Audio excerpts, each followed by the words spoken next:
So let me just briefly recapitulate what we have done in our course so far. And as you are aware, today we are having our last session.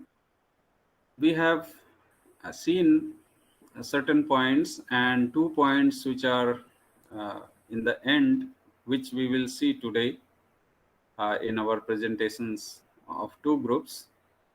But before we come to presentation, let me just uh, briefly remind you what we have done in these sessions. We started our discussion with reflection on the very concept what we call philosophy. And we have our context. We started with our context, doctor of philosophy, right? So what is essential practice which we call philosophy? And as a research student, irrespective of our discipline, we all are required to meet those essential features. So there we have pointed out for our purpose that philosophy is a reflective inquiry. It is not merely collection of data. It is not merely listing of the items. It is basically using all those things, the findings through our experiments, through our field survey, through our literature survey. We are going to use all these resources and reflect on them. We must project something on the basis of our findings, on the basis of our survey. And that projection, that claim which we make, must be logically rooted in our findings. Whatever data, whatever survey we have, that must be adequate to support our claim. And remember, this claim is an outcome, let us say, the result of our reflection. And we are supposed to maintain a logical relationship between our experiments, our findings, our data, and the claim which we are making. That's the essential practice which we find in philosophy. And to be exact, it is called logic, right? So logic is something which is in the core of what we call philosophical reflection. And we are supposed to maintain logical coherence throughout our writing, throughout our speech. And the amount of logical coherence we obtain in our speech or writing, we will be recognized for that. Recognition is directly proportional to the kind of logical coherence, intensity of thought which we show in our expressions, right? And in doing all these, we are going to deal with animate and inanimate things. And because there is something else is involved besides our own uh, individuality, the question of ethics or morality naturally crops up. The moment you extend your uh, being, your interaction, your relationship beyond yourself, the question of ethics simply appears. So we have seen that in the main branches of philosophy, which we call metaphysics, epistemology, and axiology, ethics is one of the significant branches within axiology, that is the normative study, the study of values. And when we consider the values related to our conduct, those concerns are basically our ethical concerns. And there we have seen that there are different branches of study within ethics. we have classified largely all these branches into three categories: normative ethics, meta ethics, and what we call applied ethics, right? In your answers, I think I asked a question that what is ethics? What are the main branches of ethics? So I don't know. Majority of you have written that there are 4 branches or 5 branches, etc. The responses show that because you don't belong to the discipline of philosophy, any such adventures regarding claiming different branches is likely to overshoot, right? For example, those who have written such categories like descriptive ethics. There is no branch of ethics which is called descriptive ethics. It is a concept which is contrasted with what we call revisionary ethics. So descriptive ethics is a kind of account of ethical ideas, ethical theories, which are already existing, right? So we are providing description of all those ethical theories, and most of the time in teaching precisely, we do that descriptive activity. Descriptive ethics is contrasted with what we call revisionary ethics. And what revisionary ethics means is basically a new introduction of certain theory. You are introducing something which is fresh. You are not just presenting what is already there, but you are revising them. You are revising them and proposing something which is fresh, which was not earlier there, right? So when we write descriptive ethics, it cannot be treated at par with what we call normative ethics, or what we call meta ethics or applied ethics. It is not that kind of branching. This is you just to suggest that there are 2 approaches for ethical discourse. You just describe something which is already given by different thinkers, different philosophers, different systems. And when you are a genius, when you are a theory maker, in fact, then you propose something which is fresh. It may be entirely new. And as I said repeatedly, that there cannot be anything like entirely new. It is already rooted in our familiar things. So revisionary ethics is basically a kind of appropriation of already existing ideas in a novel way, in a fresh way. And the freshness of the idea lies in its intuitive appeal to the population. And therefore you find very catchy phrases. Catchy phrases are proposed by fantastic philosophers, and they become very popular, and they are followed in largely in media, and then of course in academics and all these. So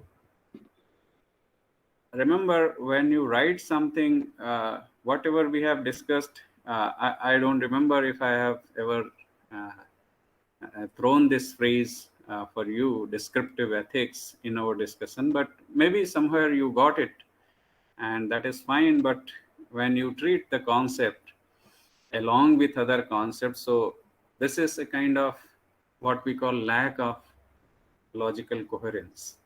Okay, अभी हमने बात किया उसे. तो ये जो logical coherence factor है, you treat similar concepts at par, and if there is a real gap, then you cannot bring different categories. It will appear like a chimera or something like that, right? So you always keep this fact in your mind, so that we have seen the different branches of ethics, and as we located research and publication ethics in the domain of what we call applied ethics, right? And here we are precisely dealing with the ethical theories or ethical principles which pertain to a particular domain of human activity, that is research and publication. We do so many things, right? So here we have not dealt with anything else, but remember always the basic principles remain the same, whether you are working as an individual or as a family member or a member in the society or anywhere. The basic principles remain the same. Only thing is that they are followed, instantiated in different ways in different domains of our activity. So our domain, the present domain with which we are concerned is research and publication. So remember, these are two activities which are very closely linked. If you're doing research but not publishing, it may remain in a very close circle, very confined circle, and even if you don't have aspirations to popularize it and get recognition, even then the professional responsibility demands that if you have done something significant which is good for humanity, which is good for the people, even if it is a warning, it must be brought to public, right? So merely doing research uh, would not have that much impact unless it is published. So while doing research, what we are doing different things.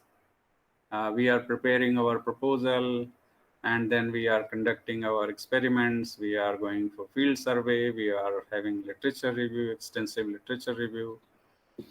And then we are collecting all these things and putting them together and making out something of that, right? So we are going to make some claim. And then whatever claim we make, we are going to have reflection on that, right? Reflection in terms of, let us say, the limitations of our claim and the suggestions that these claims must be used with certain precaution. And then also you are going to give indication that, okay, what could be the future possibilities of your research work, right? So in doing all these things, you encounter different issues, different problems, right? And therefore, there is no stage in your research where you can afford being careless. You need to be very aware of what you are doing. And just a kind of advice that to increase the level of awareness and sensitivity, breath observation is the most effective technique. If you can do two things, I do in fact, and I realized effect of these two things. One is breath observation, and the other is balancing your body. Breath observation generates greater concentration in your mind, and when you balance your body through different yogasanas, this balancing results into a kind of maturity in your thought. And I've seen that these are very useful techniques for everyone, not only for researcher, for everyone. But research benefits from all these. So in order to arrive at a nice proposal, we do require a lot more churning, right? A lot more consultation, a lot more literature survey. But then how to manage all these extensive things? For that, we do require a wisdom, we do require a very focused mind, right? So how to create that mind? For that, these are out of course, let us say, advices, but I find these things very useful, and I do it almost every day, because today I could not do, because today we have our class at 9. Usually I do it from 7:30 to 8:30, or up to 9 sometimes. So it's my humble advice, if you can follow it and make part of these practices of your life, they will benefit you in so many ways. So regarding research activity, you prepare proposal, and then you do all sorts of things, and then project something, and claim something, and then point out the limitations, etc. And all these things are going to be uh, put forward in the public domain through publication, right? So remember, ethical concerns relate to each of these steps which we have seen.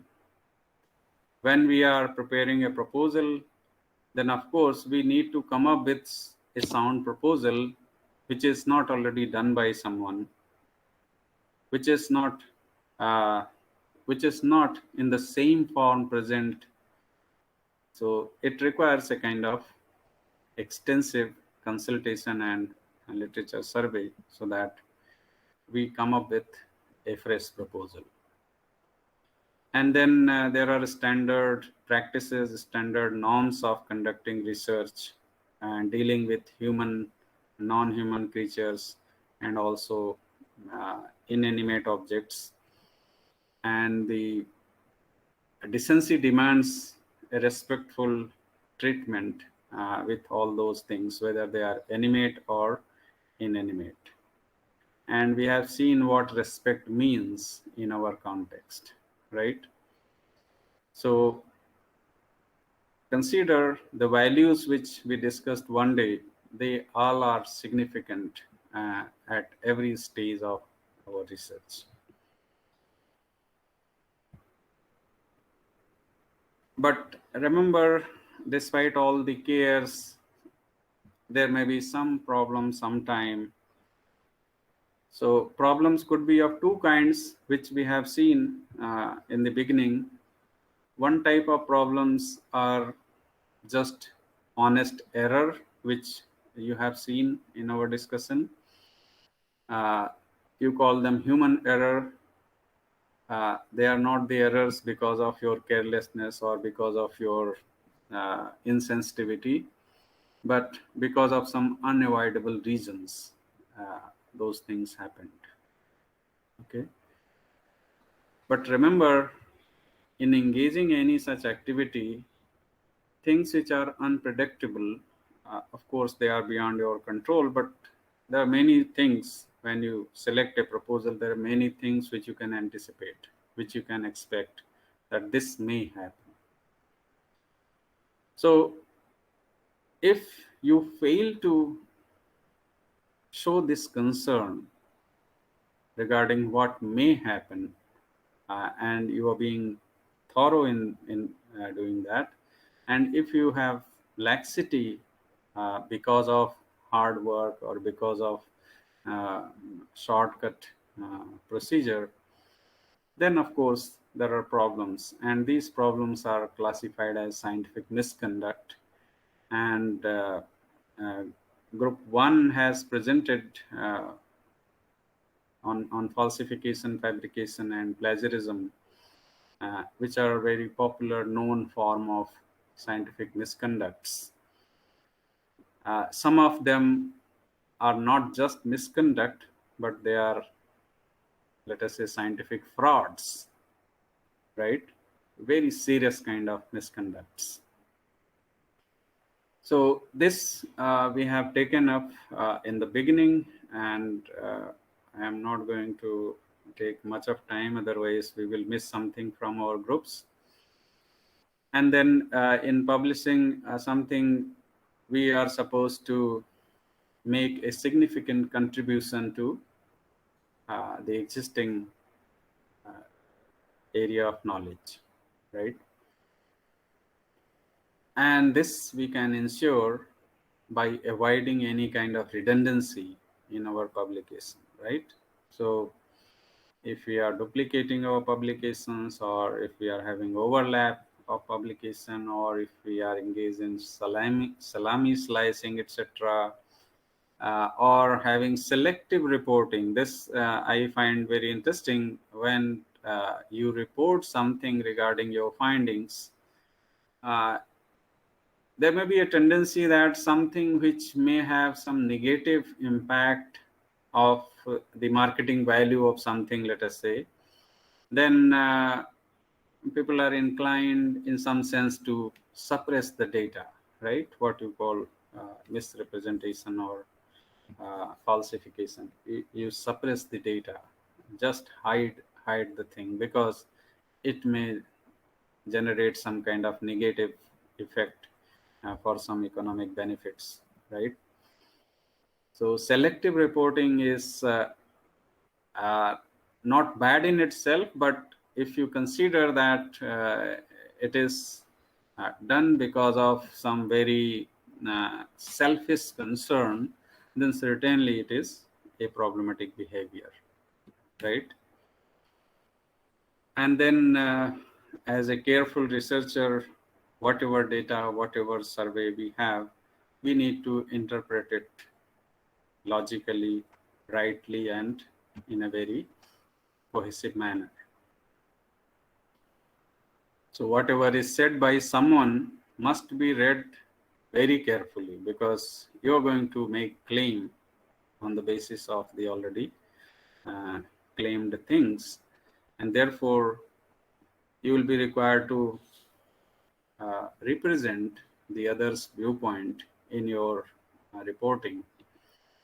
So in representing others' viewpoint, you need to be faithful and also little charitable to that person. That means you need to make a stronger claim uh, for the person whose ideas you are making, you are using in your research. Even if you are to refute that idea, that argument, you have to present the strongest version of that argument and then refute it, right? Only then your research will have quality. Okay. So misrepresentation of data or thought or any such thing is a problematic behavior, and therefore we need to avoid it. And here comes there are different ethical concerns in our publication. And we have discussed four major components in this publication ethics: author, reviewer, editor, and publisher. And we have seen that they all have different concerns, right? Some are looking for recognition, some are looking for some other benefits, some are looking for some monetary gain, right? And remember, we always have a scarcity of resource for the people who are in competition. So consider reviewers who review our papers in any journal, or who review our proposal for any funding. They are also competitors. They are peers, right, of that area. So they are also in the competition of those resources, the funds or journal pages. They are also competitors, right? And therefore, it is likely that they may have some selfish concern, right? So today we are fresh researchers. Tomorrow we are going to be peer reviewers, right? So a kind of awareness is required that what could be the problem when we function as a reviewer, and also being a competitor for the same funds or for the same journal pages, it is not that easy to avoid any such concern, and therefore a much more compassionate, a much more uh, good disposition is required uh, to perform these tasks with integrity, right? And to provide some suggestive guidelines, we have seen the Committee on Publication Ethics, what are the guidelines, and then World Association of Medical Editors, right? And then Open Access Scholarly Publishing Associations, or other different professional bodies. They have given guidelines for all these components related to publication. So now we are familiar with some of these things, and therefore we are in a better situation to avoid any kind of conflict of interest, or we will not violate what we call publication ethics.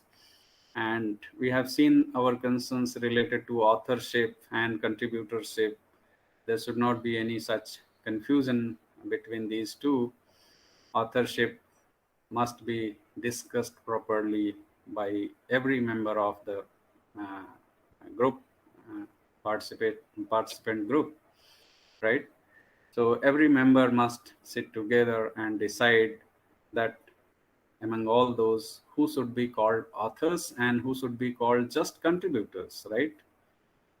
And here our concern must be purely academic, not any other kind of concern. For example, we should not mix our social relationship with our professional relationship.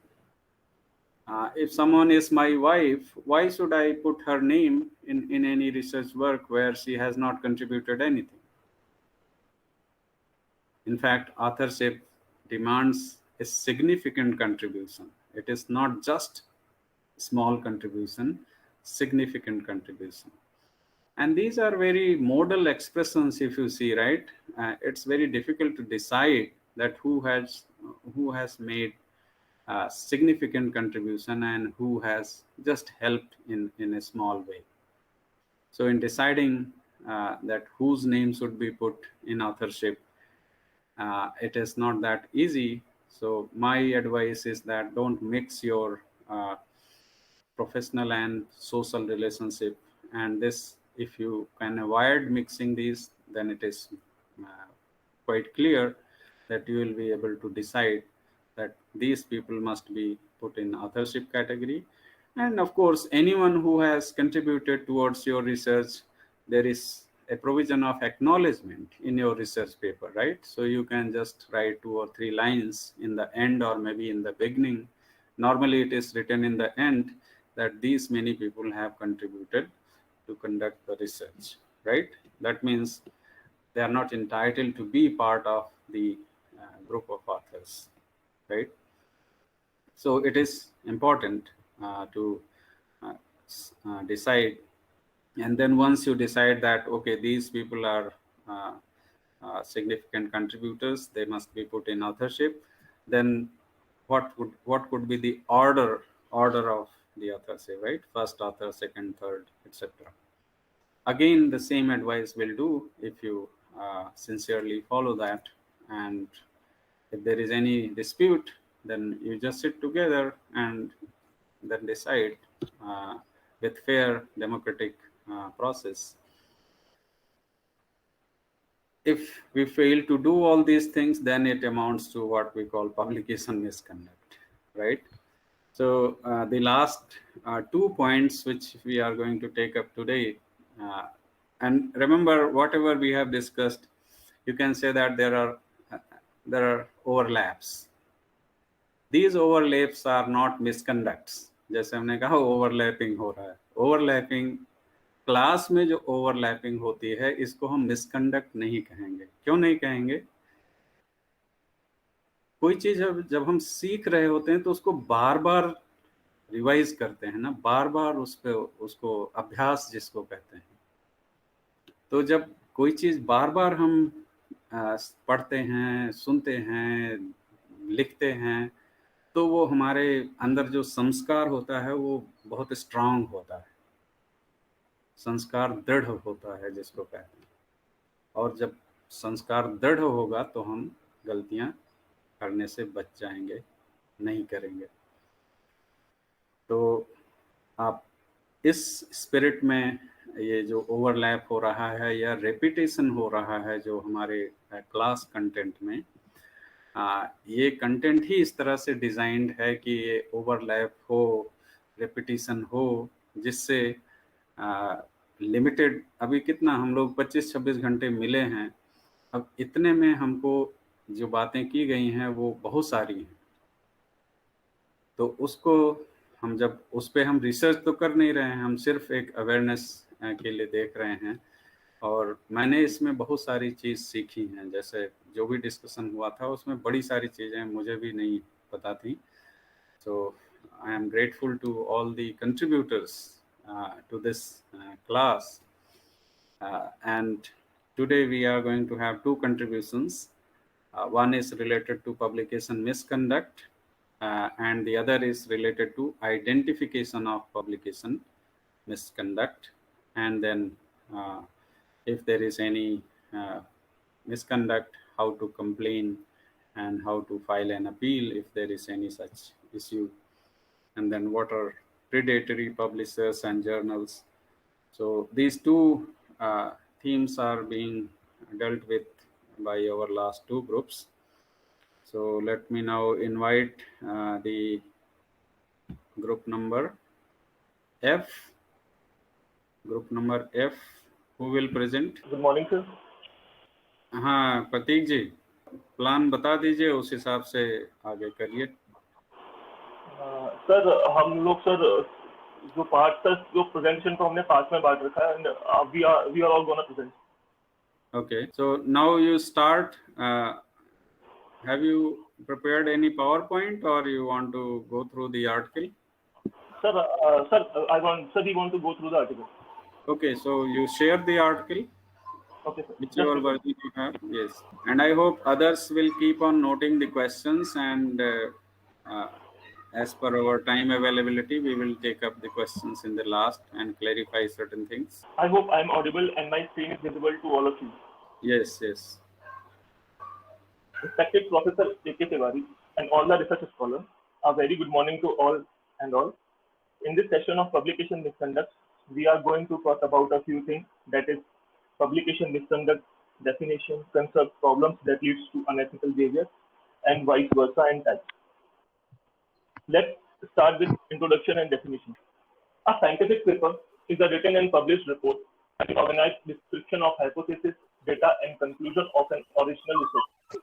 Papers are a central part of research according to Whiteside.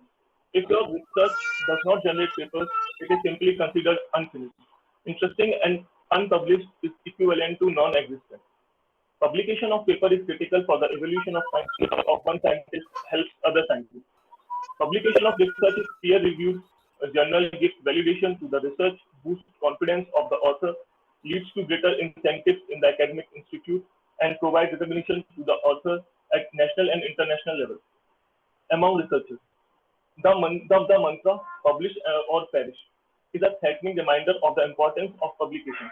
Unfortunately, the most compelling reason for publication is to fulfill specific job requirements for promotion and academic advancement.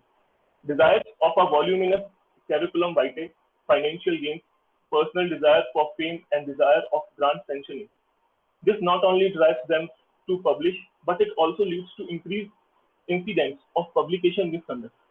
The publication misconduct includes falsification, fabrication, gift and ghost authorship, duplicate and multiple submission, salami slicing, selective reporting, and plagiarism.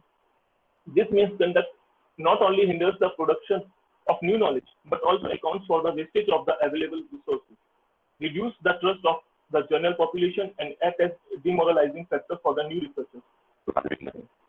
Moreover, publication misconduct tarnishes the image of the author and institutions to which they belong. Now come to definition of publication misconduct. Publication misconduct first came into existence in 1989 when the priority of research publication was understood, and the fraudulent measures of misleading and redundant publication became primary cause of concern to develop the right scientific approach. The definition underwent was fabrication, falsification, plagiarism, or other practices that seriously deviate from those that are commonly accepted within the scientific community for proposing, conducting, or reporting research. Although new different organizations have different definitions of publication or research misconduct, according to the publication ethics that had shown variety of explanations of this term under one umbrella, that is integrity. There are various organizations that take care of our research integrity and value publications. Are are earlier explained to you all by our previous group. The Committee on Publication Ethics, the Directory of Open Journal, Open Access Journal, the Open Access Scholarly Publishers Association, and the World Association of are apex bodies that regulate in maintaining the quality, transparency, and best practice for various scholarly publications and to pour light on certain principles of research. Ethics. In many of cases, we can easily predict the reasonable citation that is considered to be irrelevant when the overlapping of words for publishing a paper along with the literature exceeds 200 words, or if the significant amount of overlapping text, example, an overlap greater than 5% or a similarity greater than 50% is evaluated. Then the manuscript is associated with publication misconduct. Major steps to be taken to avoid publication misconduct in avoidance of fabrication and falsification of data, selective reporting of mistakes, adhering approach of avoiding data redundancy, as well as mentioning the approval and consent of the author by providing acknowledgement. Publication misconduct is something pre-headed by editorial and research misconduct. According to various definitions mentioned above, it is very explicable that all of these are the example of fraudulent behavior and it is creation of laws and fundamental values. Thus, are crossed with a serious crime found in jurisdictive penal code of the respective country. The primary concern of this deformed practice is scientific misconduct, and the driving force working in its favor is the lure of more publications in a row, enhancing the criminal approach of increased research attitude and qualification. So, in simple words, we can easily clarify that publication misconduct is basically renaming someone else's work onto their own and thus earning fake prominences of research publications and eventually distract us from the truth. We can avoid this practice only if we can pre-analyze its altercations. For example, if proper accountability of the editor to publish any research should be taken in consideration, followed by their stringent scrutiny and guard against any forgery, would strengthen the scientific buildup of innovation and research uniqueness. I request you to wait for your questions. I request you to wait for the entire presentation to end for asking questions. Now, my friend Tabassum Khurshid is going to talk to you about concept of publication misconduct. Tabassum, over to you. Hello, sir. Am I audible? Yes, please go ahead. Okay, good morning, all. So, I'll be talking about the concept of publication misconduct. It's a violation of scientific code of conduct followed by researchers around the world. It usually creeps in when the goal of researchers is not quality driven but only quantity driven. The immense pressure from institutions to publish an increasingly high end research with perfect results in a limited span of time may also lead to publication misconduct. Worse than this, duplication, salami slicing, gift authorship reap great rewards in developing and underdeveloped countries. Publication misconduct is mostly studied in developed countries, though it's a global problem. When misconduct happens, its consequences are evident. It deteriorates the reputation of organizations, authors, and journals besides retraction. It's a broad term which includes malpractices like plagiarism, falsification, fabrication, salami slicing, copy infringement, etc. It can occur at any stage of research process. Falsification is changing the conclusion of research by manipulating and omitting the data results. Falsification is carried out by researchers with the intention to improve the results or remove the variables which do not fit into the hypothesis. Fabrication is the generation of new results. It's a common form of publication misconduct only after plagiarism, this falsification. Now, plagiarism is copying others' research without citing them. It's most direct breach of ethical principles. Then, salami slicing, which is splitting of data obtained from a single experiment and publishing it in multiple journals. Copy infringement, which occurs when we don't credit or cite the information which is obtained from other sources. In order to avoid any misconduct, a researcher must seek permission from the copyright owner. Now, the cases of publication misconduct. One of them is Piltdown Man in 1912. It was a paleoanthropological fraud which reported of hominid remains found in East Sussex and claiming the missing link between man and ape. Later, it was shown to be skull of modern man and jawbone of orangutan. Though fraud was certain, but identity of the forger is still unknown, whether Charles Dawson or Martin Hinton, who were the main suspects. Second one is the Eric Polman. He published his fraudulent research on aging, menopause, and hormone replacement therapy from the University of Vermont. His misconduct was detected and exposed by former lab technician Walter Dinino. He pleaded guilty of falsifying 17 grant applications and fabricating data in 10 of his research papers. In 2006, he was one among the scientists to be jailed for scientific fraud and was also fined. Now, I'll say how often the publication misconduct happens. 2 to 14% of the scientists are indulged in one or another form of publication misconduct. In developing or developed countries, data on publication misconduct is very less. In low, middle income countries, very high profile cases of publication misconduct have been reported from time to time. In Iran, reports show 19% of misconduct in undergraduate and 26% in postgraduate students. In India, the percentage of articles retracted due to publication misconduct has increased from 19% in 1990 to 71% in 2010. Now, the significance of publication misconduct. It leads to lack of trust and respect of people in medical engineering and other fields of research. Fabricated and falsified data can mislead other researchers, which can cause serious implications like wastage of time, money, and resources. It can, for example, lead to creation of a harmful molecule or a chemical in pharmaceutical industry. It can lead to uneven conclusions by corrupting the scientific records. Another matter of great concern is that most of the countries don't have tools and laws to prevent it. Now, the steps to handle publication misconduct. Co-authors can detect the corrupt data which is not possible through peer review.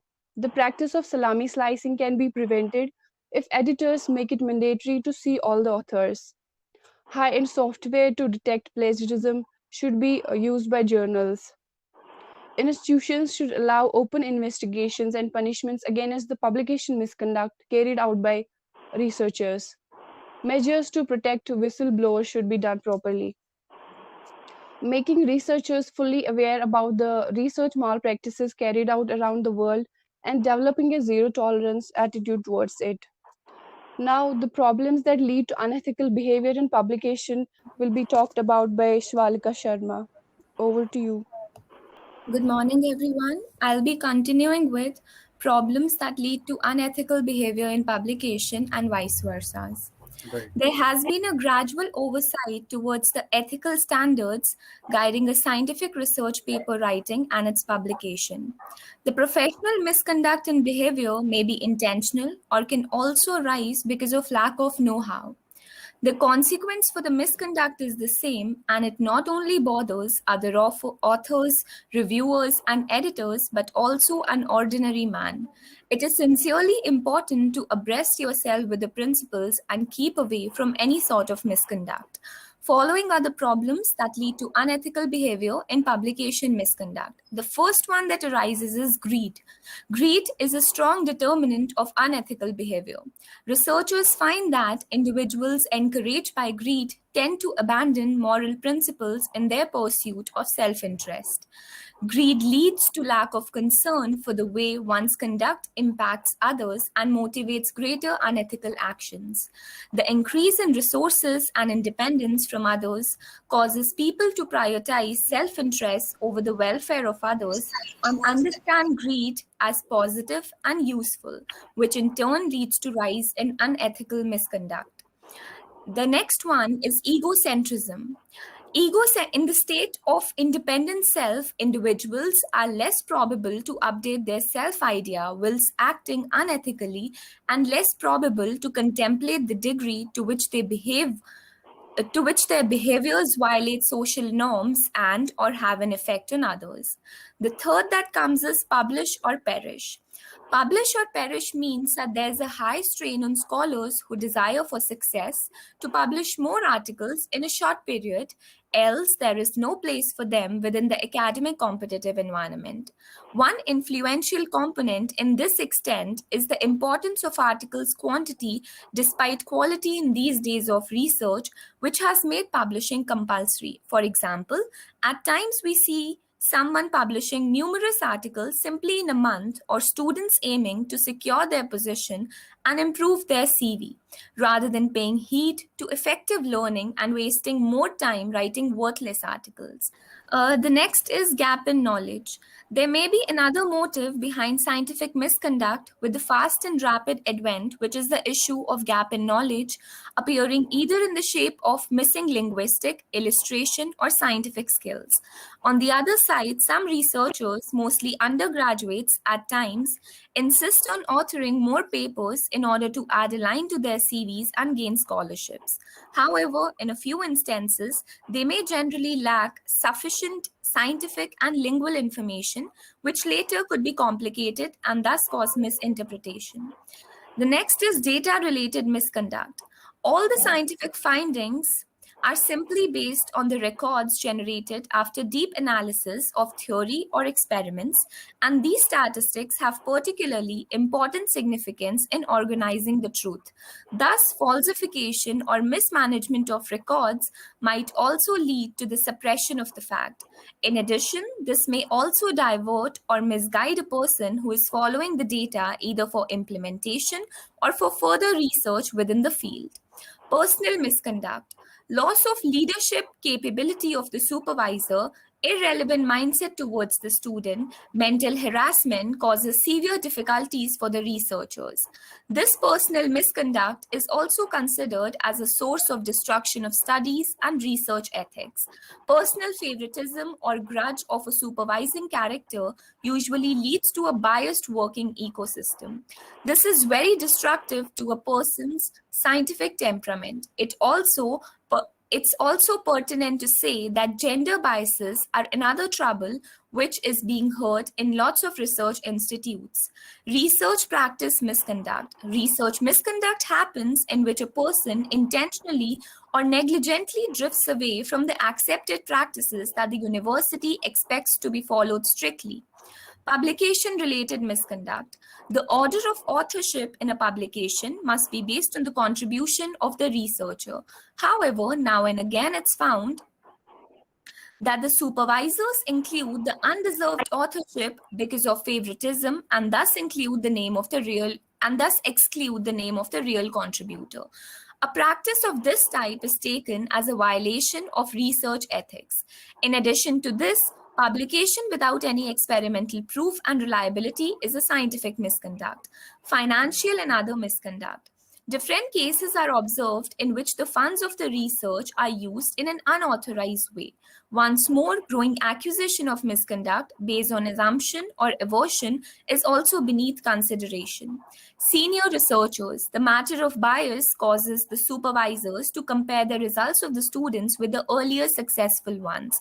Hence, the goal to submit more with the fear of blame make academics begin data alteration and selectively record the supporting outcomes, which is called cooking or suppression.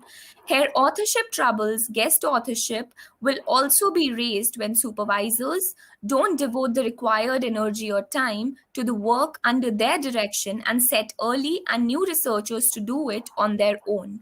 High pressure in academics may additionally lead masters to get exhausted, frustrated, and greedy for career promotion and grants followed by using higher metrics.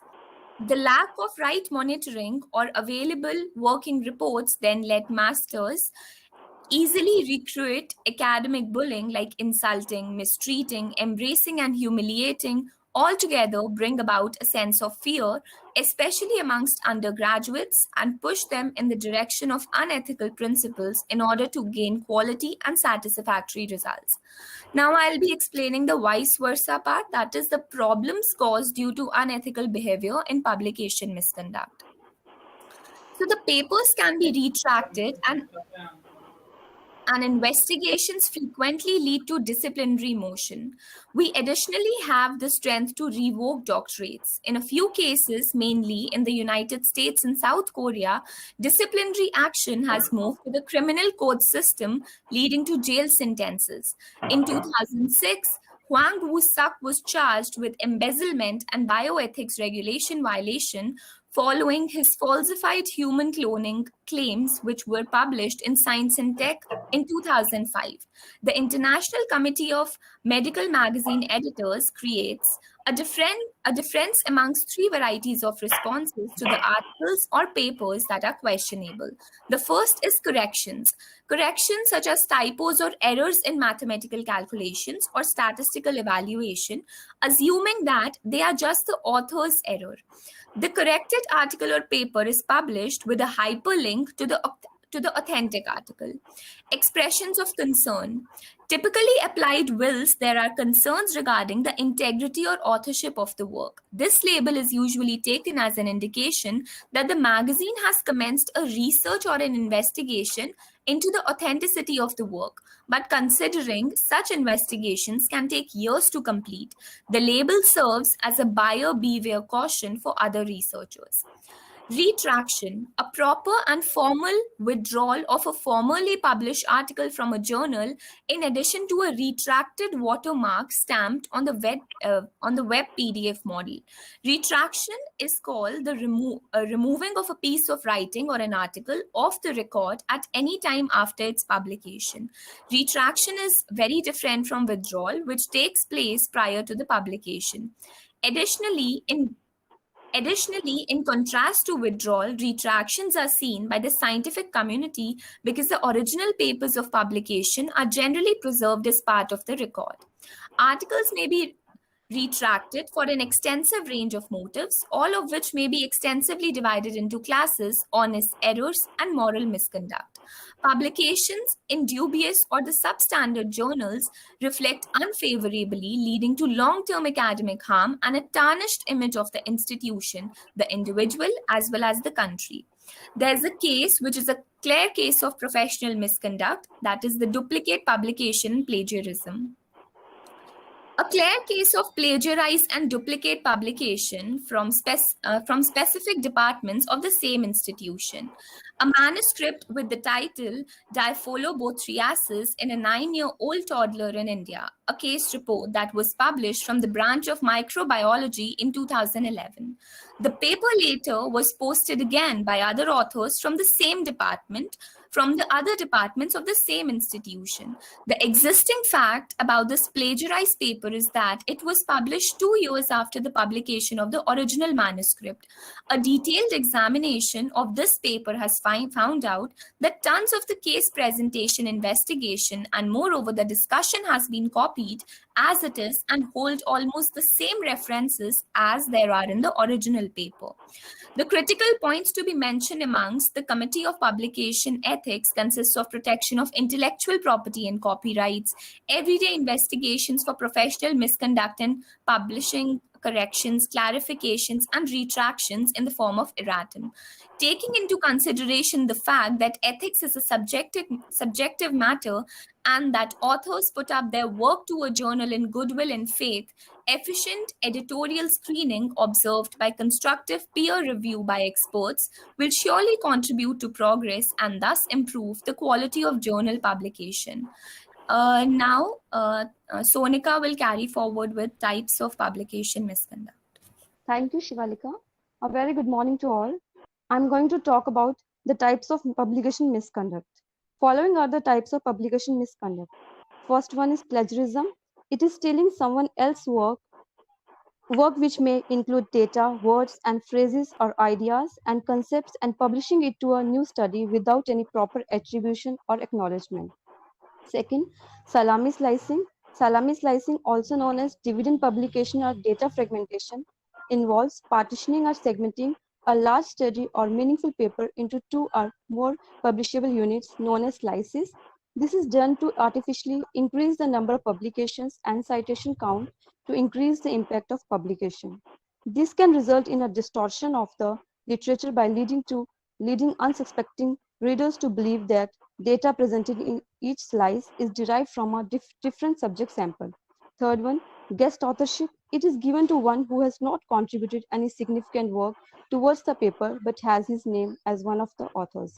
There are three types of guest authorship in which include gift authorship. It is the inclusion of an individual as an author, but he does not fulfill the requirement of authorship.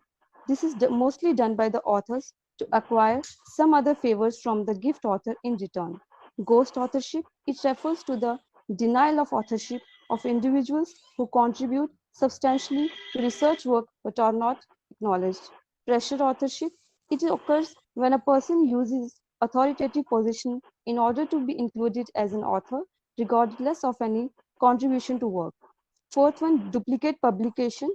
Duplicate or redundant publication is the practice of publishing a paper that is substantially overlapping the already published paper by the same author without acknowledging the source and without obtaining the permission of the original copyright holder. Fifth one, simultaneous multiple submission. It includes publication of a paper with or without minor modifications in different journals under different titles, which can result in a more than one journal publishing that particular paper. It is also referred as auto-plagiarism, self-plagiarism, concurrent publication, dual publication, or potentially dual publication. Sixth one, fabrication. Fabrication or dry labeling is the making up of or manipulation of research data without doing any experiment. In this, experiment is done at least to a certain limit, but methodology is falsified to get desired results. Seventh one, falsification. It is the construction or addition or omission of a data in a questionable or less than transparent manner to obtain some specific results. It includes manipulation of research materials, images, data, equipment, or processes. Breach of confidentiality. It arises when the author has failed to reveal about financial conflict of interest, redundant publication, gift or ghost authorship, misrepresenting the status of publication in the references. It can lead to a violation of a person's rights and can pose a risk of dignitary harm to the research participant. Ninth one, selective reporting. It occurs when the end results from research are intentionally not fully or accurately reported in order to suppress negative or undesirable findings. This leads to bias in the research. In the last, non-disclosure of conflict of interest. It implies disclosing any possible conflicts before publishing a paper. The conflicts imply that the researchers, reviewers, and editors may have a financial or non-financial relationship to a person, school of thought, organization, etc., that can pose unwanted impacts on the process of scientific publication. At last, the conclusion, most of the scientific journals wrestle with the challenges of publication misconduct and agree that the prevention is better than the cure. The problem of publication misconduct cannot be cured only by punishing the guilty. Publication misconduct can be prevented by educating the authors as early as in high schools or perhaps even at the early stages of research. This will result in additional integrity. To maintain the reader's trust and to uphold the journal's reputation, it's paramount for the authors to follow the ethical principles of publications. All students joining research should receive instruction on research methodology and laboratory techniques, but also on fundamentals of research and publication ethics. Supervisors should also keep themselves informed about the publication ethics and hence set a good example for their students and provide appropriate guidance to them. All the institutions that undertake research in academic or commercial fields should promote ethical behavior and ensure that policies are in line with best practice. Institutions should establish a committee in charge of investigating cases of alleged publication misconduct. As the academic community holds itself to high standards, all sources of error should be considered and all responsible parties to be held accountable to preserve the integrity of the research. In conclusion, knowledge and ethics are demanded equally in the field of research. A researcher with no knowledge is not a researcher, as well as a researcher with no ethics is not a researcher. Thank you, everyone. Thank you. It's a nice observation that the researchers are required to be introduced to these things. And I hope through this course, at least we have achieved that target. Those who joined this course are now largely aware of what are the issues. This awareness will certainly lead us to avoid the problems, not to be clever enough to do mischievous things and avoid any kind of catching. Publication misconduct certainly brings bad name to the person and also to the institution where the person is working.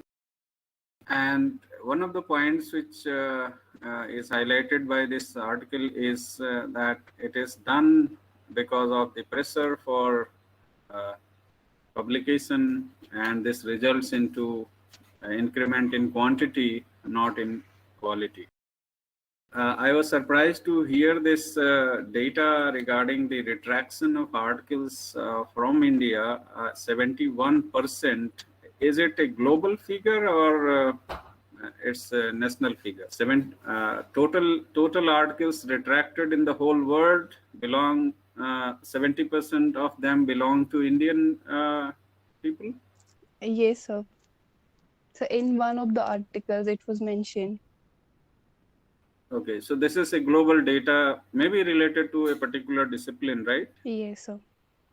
Or it is all disciplines taken together? So it was in all. Okay, you verify because this figure is very high, right? 71%, Yes, sir. very high figure, and therefore at least this part requires a serious relook and specify how this figure is so high and in what way. Another interesting point which I noticed is the role of co-authors, right? Normally in biotechnology, I see 5, 6, 7, and sometimes more than that co-authors. And if some misconduct happens, it would be failure of all the co-authors. In fact, every author must be very vigilant regarding what the others are doing, right? So therefore, you become a really group, right? You form a research group, not a research gang. So role of co-author is very important. And if every author plays a significant role and be vigilant what others are doing, then I think much of the publication misconduct can be easily avoided. If, let us say, because of some pressure, something is not being done, then of course whistleblowing must be a practice, right? And one day I made a remark and I was expecting that you reflect on that whether failure of whistleblowing is also a misconduct or not. And to me, it is a misconduct. If we are aware that something wrong is happening, it is our moral responsibility to point it out, first to the person who is doing that wrong, and if not, it is corrected by that person, then of course there are higher authorities which can take care of that, right? Then you see, there is a very common issue related to multiple submissions. Why does it happen? Why we submit our article to various journals in one time? What could be the reason? It shows to me a kind of lesser self-confidence that okay, इधर नहीं publish हुआ तो वो हो जाएगा, वहाँ नहीं हुआ तो वहाँ हो जाएगा. Why do you show that kind of lack of confidence?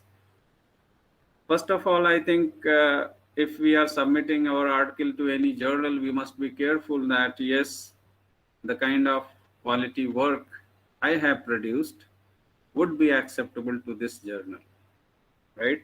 So there must be a proper thought to that. It's not expected that everyone produces a very high quality research work, because we all have different temperaments and our different competence. And therefore, before sending article to any journal, we need to give a proper thought and consult, in fact, the peers. That is the best way to decide where we are going to publish our article. So multiple submission issue can be avoided by a careful consideration of the avenues for publication. And there are dubious journals precisely because people are not producing good articles. That's why they are cashing on their incompetence, right? So with a sincere engagement in research and publication activity, I think this global issue can be avoided. But of course, it's a collective effort. One person cannot just do. Then one question which I have in my mind is a clear conceptual difference between fabrication and falsification. And can there be a gray area where you are not sure whether it is a fabrication or falsification? As I understood, fabrication is a clear fraud, where you are not doing actual thing, but you are projecting it as if it is done, right? It's a clear case of fraud. So you are cooking data, you are just, in fact, you are constructing data, not by way of doing things, but by way of just sitting on table and then writing data. So field survey किया नहीं और 100 questionnaire भर के रख लिया और अलग अलग नाम रख दिए. This is called fabrication, right? या एक्सपेरिमेंट किया नहीं, सफिशिएंट एक्सपेरिमेंट जो होना चाहिए किया नहीं, एक एक्सपेरिमेंट करके 5 एक्सपेरिमेंट का डेटा उसमें सबमिट कर लिया, लगा लिया with slight variation so that result is not affected much. And falsification is of course suppressing data or presenting data in a very dubious manner. So there could be something, some relationship also between this fabrication and falsification. I wish that you all reflect on this part. And then one question is related to confidentiality. Confidentiality related to the things, the procedures which you are adopting, or the things which you are doing, or the people with whom you are dealing with. They deserve dignity, they deserve respect, right? So you are not unduly disclosing the data obtained from anyone to any unauthorized agency without the permission of that person, right? So confidentiality is a very significant part which we need to take care. So with these very general remarks, I wish that you also formulate your questions. So let us have the second group, the last group in fact, and then after hearing the last group, we will discuss something. So who will present for the last group? Yes, sir. I will present. Okay, Avida.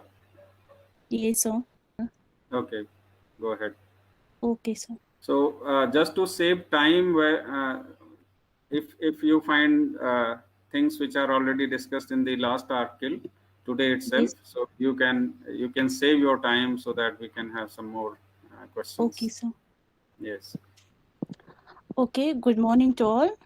Here we are going to cover up identification of publication misconduct, complaints and appeals, predatory publishers and journals. Now let me first introduce you to our group contributors. Abida Rashid had done introduction, plagiarism and conclusion. Then Trapti Pathak had done identification of publication misconduct. Ravi Kumar Goel had done complaints. Shobit Kumar appeals. And then predatory publishers and journals had done by Shamsul Haq. Now moving towards introduction. Publication is an important part of research because it is essential for presentation of new ideas and concepts, which is helpful for the community of researchers.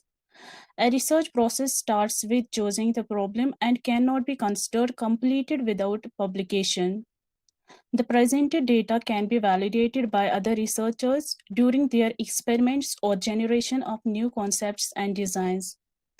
Publication is not only a proof for the researcher's work, but it acts as a base for further cyclic research process and citations. Few researchers commit publication misconduct to gain the benefits in terms of citation and enhancing their profile.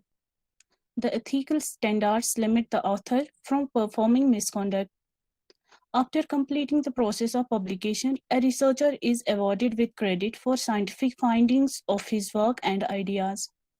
The author must follow the ethical standards to maintain the integrity among researchers. Now, what misconduct in publication mean?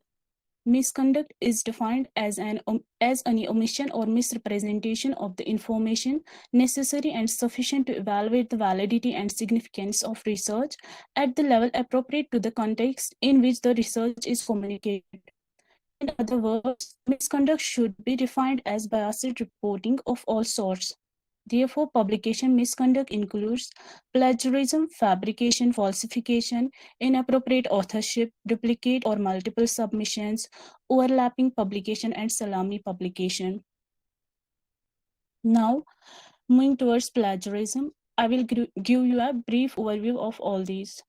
Plagiarism is the actual copying of ideas, data, research methods, or words from another researcher without giving him a credit or the citation of his published work. It does not mean that researchers are restricted to copy data or perform increments in work, but it guides the author to present new ideas or distinguish their work from other researchers. Fabrication. Fabrication is the practice of reaching results without performing any relevant research. Few researchers are trying to avoid the time consumption or cost of the project and hence modified the data as per their assumptions. These modifications misguide the other researchers during their research work. Now, falsification. Falsification is the practice of specification bias. Author manipulates the data to gain the desired outcome, claim their hypothesis or processes. This manipulation is generally done in figures, data, readings, and graphs. Now, inappropriate authorship. The intentional gain of authorship position in the research work is termed as inappropriate authorship. Few authors tried to gain more citation index or profile and gained the authorship through unfair means. Now, duplicate or multiple submissions. Few authors are interested in publishing their research work in multiple journals. To gain the multiple publications, research paraphrase the data and sentences to avoid plagiarism. It comes under the category of publication misconduct. Now, overlapping publication. A researcher must complete a literature review after finding the research problem. A large number of researchers are constantly working towards the upgradation of science and technology. Overlapping publication occurs if coherent research is found in the journals. Salami publication. Salami publication refers to a practice of segmenting a data from a large single study or paper into different pieces and publishing them in 2 or more articles.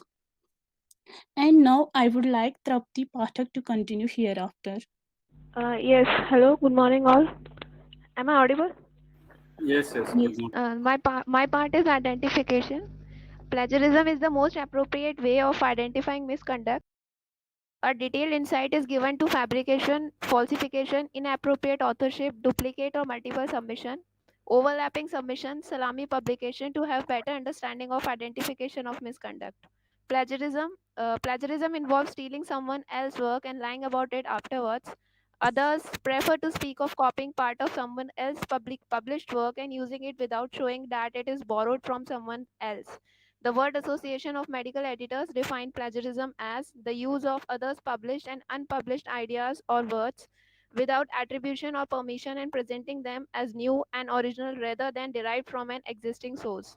Forms of plagiarism. First is verbatim plagiarism, submission of someone else's words on one's own name without even acknowledging him publicly. In other words, it is the exact copy and paste from an already published article and is most commonly found in the introduction and discussion part of the manuscript. Second is mosaic plagiarism. In this type of plagiarism, 100% copy pasting is not done by authors. This type of plagiarism acts like a partial form of plagiarism where each word is not copied, but it involves a mixture of both one's own words and someone else's ideas. Third is paraphrasing. It is a practice of presenting someone's already existing ideas through alteration of words. That is, it is the restatement of someone else's work in your own words. Fourth is self-plagiarism. Self-plagiarism means dishonesty with one's own work. It means the publication of one's own data that had already been published. It only increases one's research paper, but not any kind of addition to scientific finding. Self-plagiarism is subdivided into 4 types. First is duplicate publication, when an author publishes identical manuscript publication when the same previously published data is being used for further studies by addition of new data. Author just changes the title, modifies the aim of the study, and recalculates the results. Third is segmented publication. It is also called salami sliced publication. Salami publication refers to a practice of segmenting a data from a large single study or paper into different pieces and publishing them in 2 or more articles. Fourth is text recycling. In this type of self-plagiarism, the author publishes a large portion of his or her already published text in his or her new manuscript. Fifth is cyber-plagiarism. Cyber-plagiarism is defined as copying or downloading in part or in their entirety articles or research paper found on the internet and not giving proper attribution. Image plagiarism. In this type of plagiarism, an author uses images or videos without getting permission from the actual owner of the same and provides the same thing in his or her manuscript without appropriate citation. Next is fabrication. Fabrication is making up, changing, intentional misinterpretation of data, results, recording, and reporting them. For example, artificially collecting data and not from the actual sources, hiding data, results, information, falsifying information, subjects for experiment, falsifying source of information, unauthorized use of another person's login ID, or impersonation of another person to complete an academic activity. Next is falsification. It includes manipulating research equipment, changing or omitting data or results so that research is not accurately described.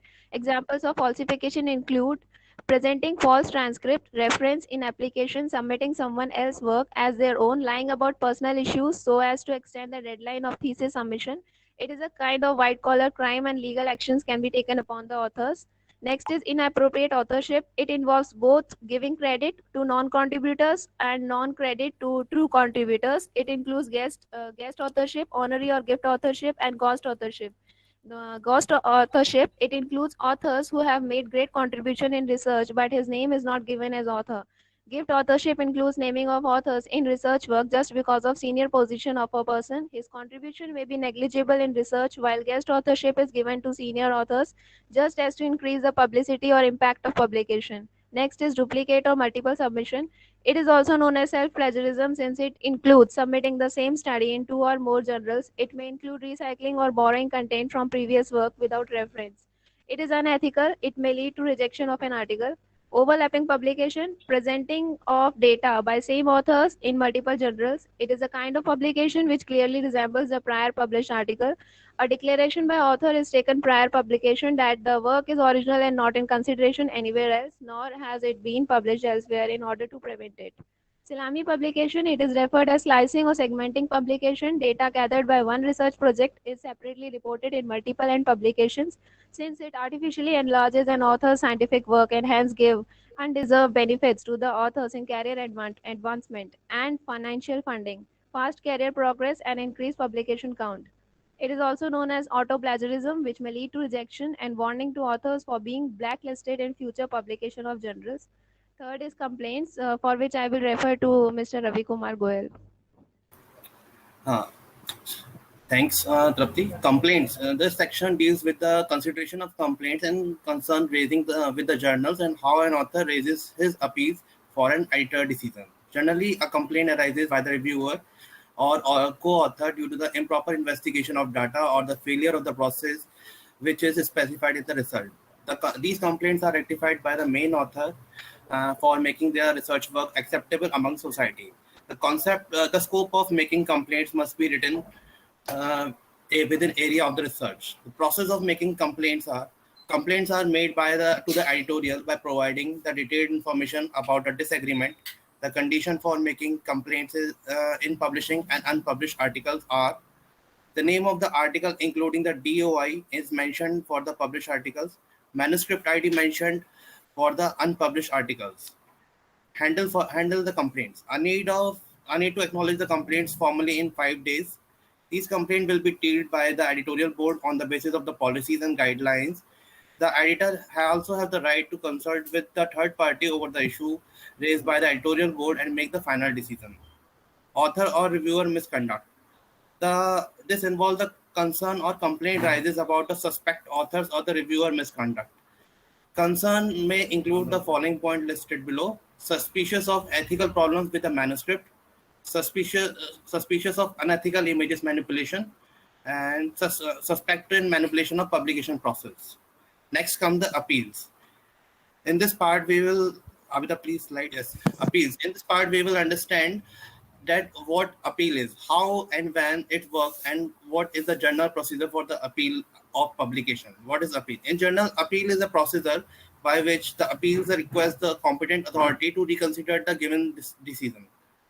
Why and when the author can make appeal? Every year, many authors submitted a large number of manuscripts with an intention to successful submission, but reviewers reject many manuscripts on the basis of errors, plagiarism, quality, unethical issues, and any other issues. At that time, if the author thinks that the decision about his work has been made incorrect, and the work is definitely liable for reconsideration of review, then the author has the right to appeal so that the publisher could reconsider the work. In this regard, the International Committee of Medical Journal Editor and the Committee of Publication Ethics suggested that journals should have to declare the mechanism for author to appeal against the editorial board. Next comes to the procedure to make the appeals. It is necessary to every author to know the appeal procedure. If the work of an author has been rejected by the reviewer, first of all, the author should try to know whether the journal has an appeal policy or not. If there is an appeal policy, then the author should read the policy carefully. Though every publisher has their own appealing policy, still there are some common proceedings which almost every publisher follows. Appeals is a rigorous and time-taking process, so author should appeal against the editorial board through emails. Author will need to provide a detailed explanation of why there is a disagreement with the editorial board along with articles, title and DOI. If you are appealing the decision, while retrace are published articles and a manuscript ID number. If there is an appeal of decision of an unpublished manuscript, SH2 appeals is further assigned to a multiple editors. Most of the appeals is considered by a new editorial panel so that the same clashes could not occur again. Now the decision of the new editorial panel is considered as the final decision. If again there is a rejection of author work, there is no further appeal to be considered.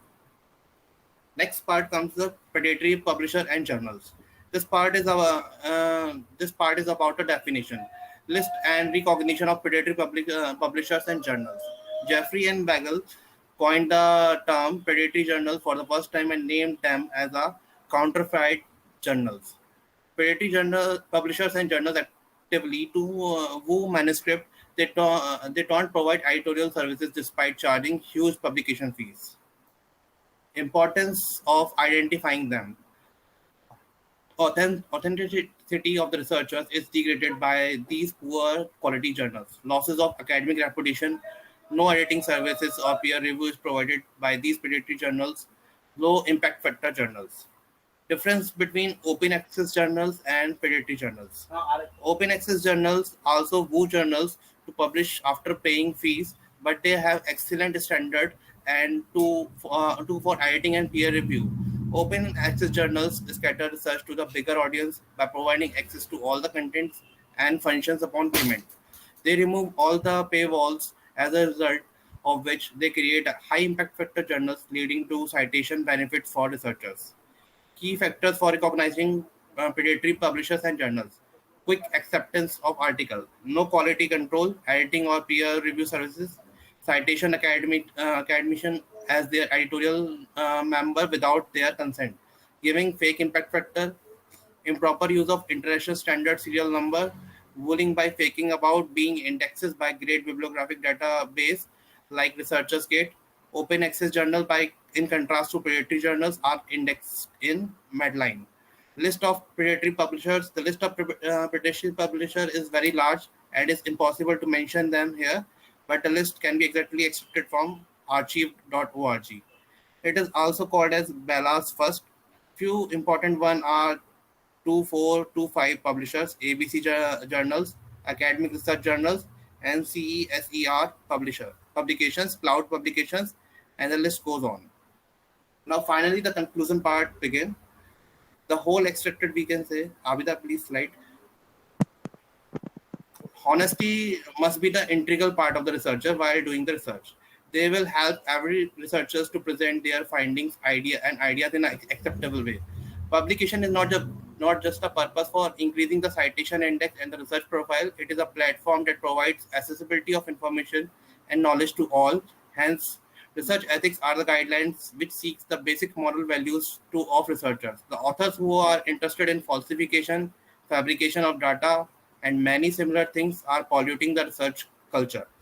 Serious steps are taken against such authors who could bring disrespect to the author and even the loss of its academic position. It is the responsibility of the author to execute research in an ethical way. Cross-verification of manuscript is the responsibility of editor, publisher, and peer reviewers. They have a duty not to allow professionals and personal jealousy and rivalry to influence the advice they offer editors, and have a duty not to delay the processing of submitted paper. To deal with the misconduct, the Committee of Publication Ethics (COPE) provides advice to editors and publishers on all aspects of publication ethics. Thank you. Okay, good. So to begin the discussion, we have some observations. Let me just raise certain doubts and then we can go for other questions. First thing is that there are some, I think, misses in the part where you have discussed the types of plagiarism. Consider, for example, paraphrasing is, of course, reformulation of someone's ideas, but that itself doesn't count as plagiarism. It becomes plagiarism when you don't refer to that person. So I think in that part, you need to include this information. It is not just paraphrasing the ideas of others, because that is the essential practice which we do in literature review. Yes, sir. So we need to just write the name of author and year of publication, etc., as per the accepted practices, and we can rephrase. There is nothing wrong in that.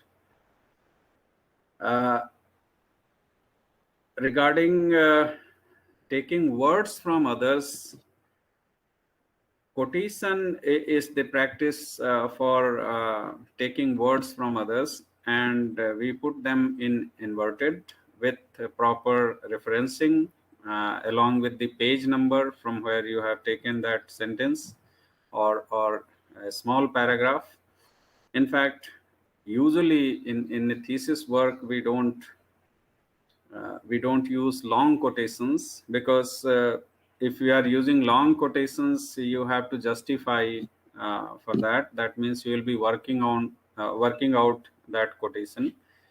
So what is advisable is that instead of using long quotation, you just rephrase the thoughts, ideas, and that will save you from making any unnecessary proliferation of words in your work. So wherever you are taking words from others, it should be in quote, whether you are taking the whole of sentence or a part of a paragraph or maybe just a phrase. There are some very popular phrases, and they are popular in the name of certain original authors.